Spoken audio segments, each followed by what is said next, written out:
Vamos então dar continuidade ao estudo do livro Nas Fronteiras da Loucura.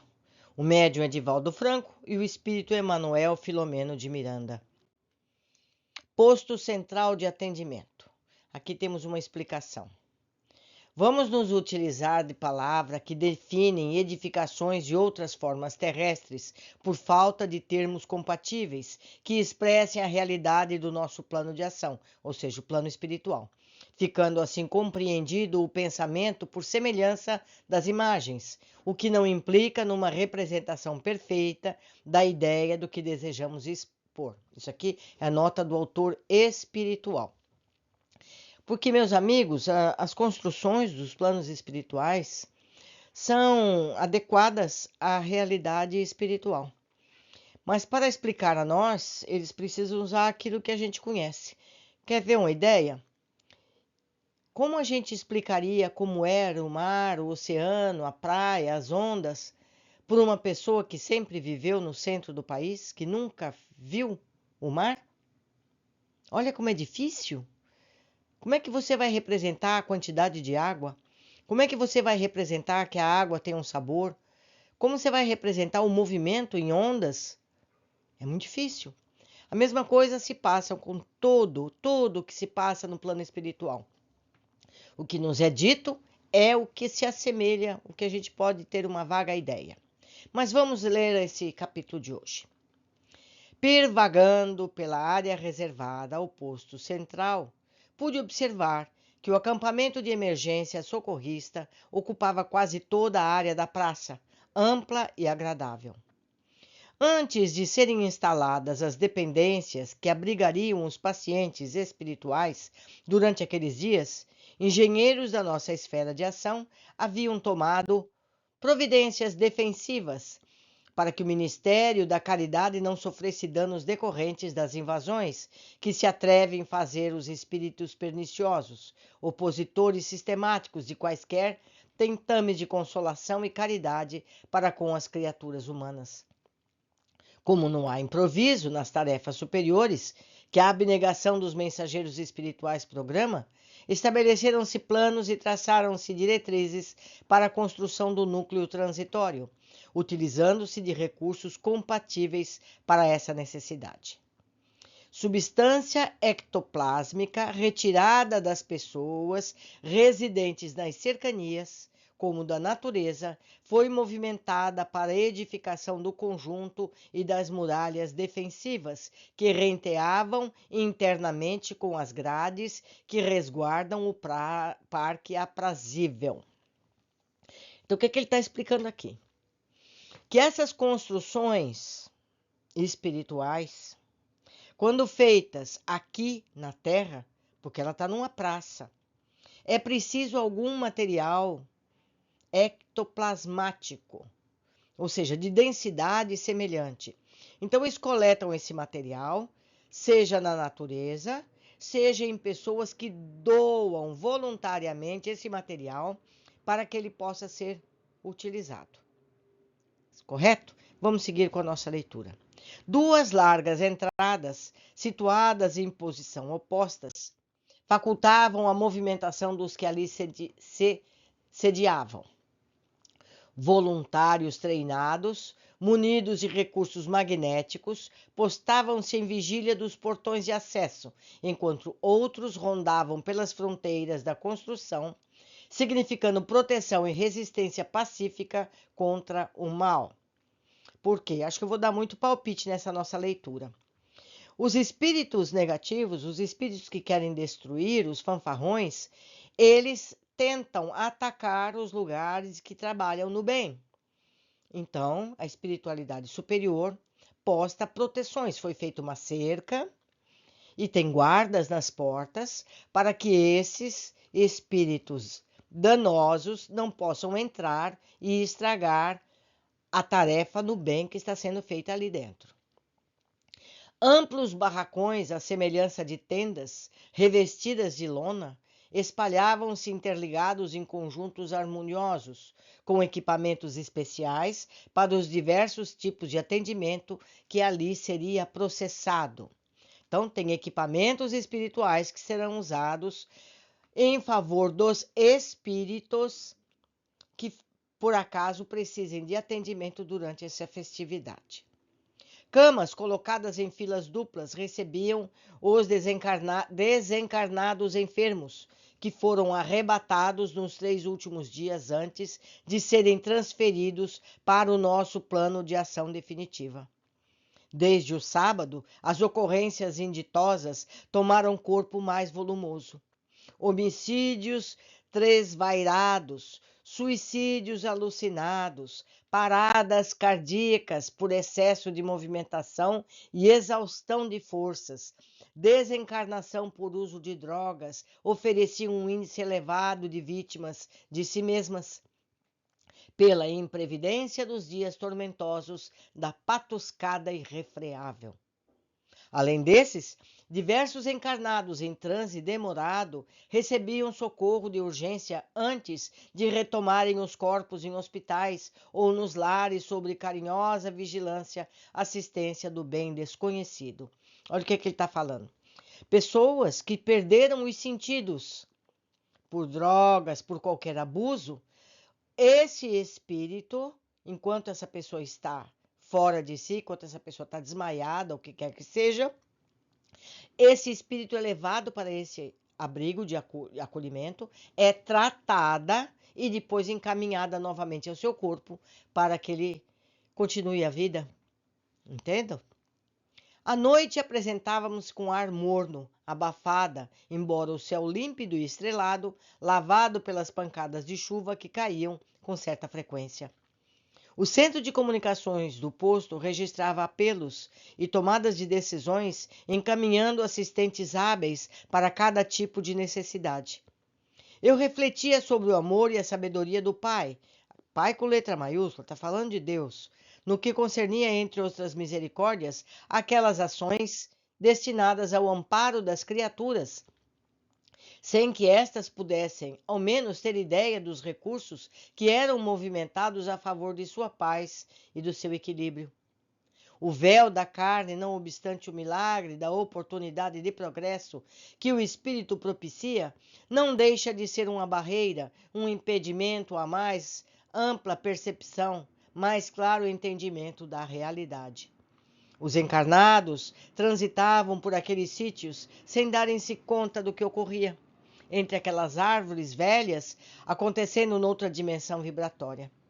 Um sistema de alarme funcionava, prevenindo as invasões ou intromissões indébitas de hordas violentas que desejassem dar curso aos seus planos destrutivos, enquanto veículos especiais, trazendo os recém-recolhidos para o atendimento mais imediato, trafegavam com frequência adentrando na área protetora.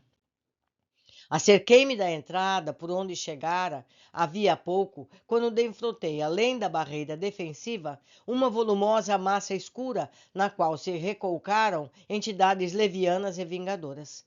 Ameaçavam os vigilantes, atiravam petardos que felizmente não ultrapassavam as ondas repelentes que se elevavam acima dos muros. Muros, meus amigos!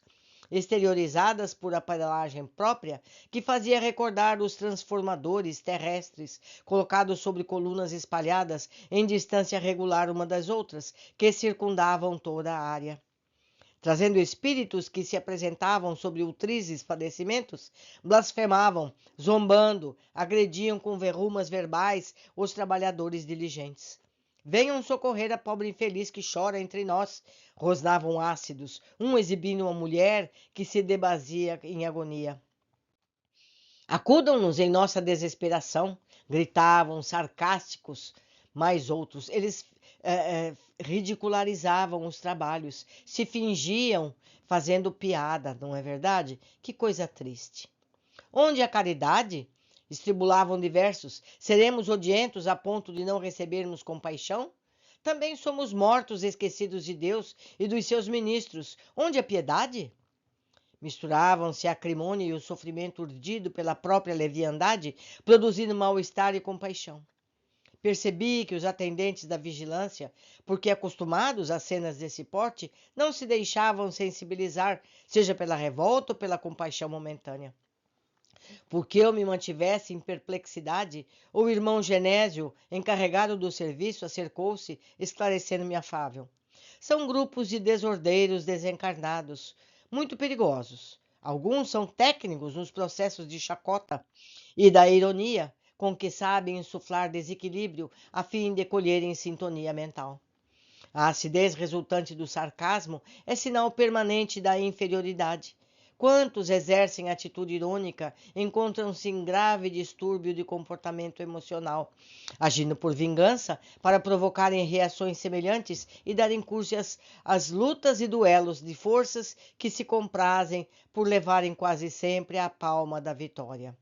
Na Terra, é muito comum defrontarmos o mal competidor, disfarçando a falta de valor, a ausência de recursos, apelando para as assertivas agressivas, recheadas de maldade com que ferem os rivais, esperando a reação, com que se reforçam para prosseguirem em perseguição obstinada, sórdida quanto covarde. Depois de breve silêncio, no qual observava a malta de malfeitores, asseverou: em nosso campo de ação, pululam companheiros infelizes que se sentem propelidos às atitudes de revolta após o fracasso pessoal, afivelando a alma às máscaras do cinismo, da rebeldia, derrapando na vala das reações escarnecedoras com as quais se imunizam momentaneamente contra os sentimentos superiores, únicos a abrigarem portas à renovação e caminhos de paz. Ei-los mais doentes do que se supõe, na extravagância em que se comprazem. Não são insistentes, porque, irrequietos e ansiosos, passam a vampirizar psiquicamente os grupos com os quais se ajustam e se afinam, permanecendo com eles em demorado comércio de forças fluídicas desgastantes. Convidado a observar melhor o quadro ali com suas expressões vivas, notei criaturas espirituais de aspecto horrendo, ultrajadas, que se faziam arrastar em correntes umas, em cordas outras. O grupo grotesco estava acompanhado por cães que ladravam, em atitude de perturbadora agressividade selvagem. O amigo Genésio não se fez interrogado, vindo imediato em meu auxílio. Tratam-se de espíritos profundamente sofredores, que lhes caíram nas mãos desde quando se encontravam encarnados. Eram vítimas e comensais da súcia, embora transitassem em situação relevante, trajando roupas de alto preço, ocupando situações invejáveis. Demais controlavam destinos, manipulando recursos alheios que subtraíam documentos que falsificavam para atender a interesses inconfessáveis. Regulamentos e leis que menoscabavam, sofismando sobre eles de modo a atenderem às paixões inferiores. O que ele está dizendo aqui? Que esses espíritos que estavam acorrentados e amarrados junto aos espíritos maléficos foram pessoas que durante a vida encarnada abusaram dos outros. Não é verdade? Olha aqui o que ele está dizendo. Subtraíam documentos, falsificavam notas, roubavam. São pessoas que procuraram esse caminho, apesar de serem pessoas de inteligência, de capacidade, de posses financeiras e tudo mais. Que triste situação. Conhecemos, né, meus amigos, muitos que podem cair nessa situação também, não é? Principalmente políticos. Triunfaram sobre os fracassos dos outros, sorriram no mar de lágrimas dos que a quem defraudavam. Campeavam nos lugares de projeção, enquanto os dilapidados pela sua argúcia carpiam desespero e miséria, sentiam-se inatingidos. A morte, que a todos desvela, a consolo e trouxe-os para a submissão das mentes mais impiedosa do que as suas, e sentimentos mais impermeáveis do que aqueles que os caracterizavam, dependentes dos mesmos que já eram, quando na insânia moral em que se regalavam. Sofrem o que fizeram sofrer, indaguei então contristado. E o auxílio divino não os alcança? Sim, respondeu-me atencioso. Ninguém que se encontre ao desamparo, necessário, todavia, que se predisponha a recebê-lo. Eles têm que pedir, eles têm que procurar pelo auxílio. Por enquanto, expungem na dor. É certo, mais vitimados pela revolta do que sob a ação do arrependimento honesto. pelo desespero do que através de sincera aceitação do que lhes ocorre. Logo, se abram ao desejo de reparar e serem felizes, de reconhecerem a incúria e recomeçarem, mudam de faixa vibratória, sendo resgatados pela bondade excelsa, nunca distante de ninguém. Por algum tempo, a consciência sabe que necessitam de lapidação rude a que se submetem, prosseguindo nos enleios que os prendem ao grupo afim. Nesse interim, ouvimos uma sirene de veículo que se acercava do acesso principal. O grupo ruidoso, acolhido de surpresa, disparou em volumosa nuvem sombria, dando entrada a uma ambulância de socorro. Minutos depois, fomos chamados nominalmente para comparecer no alojamento em que deixamos o abnegado Bezerra de Menezes. Que coisa, meus amigos, que coisa a gente vê aqui. Durante festas. Imaginemos durante guerras, durante conflitos políticos, como será tudo isso? Bem, vamos estudando, aprendendo e nos precavendo para não acontecer conosco nada disso. Abraços, aguardo vocês na continuação do nosso estudo.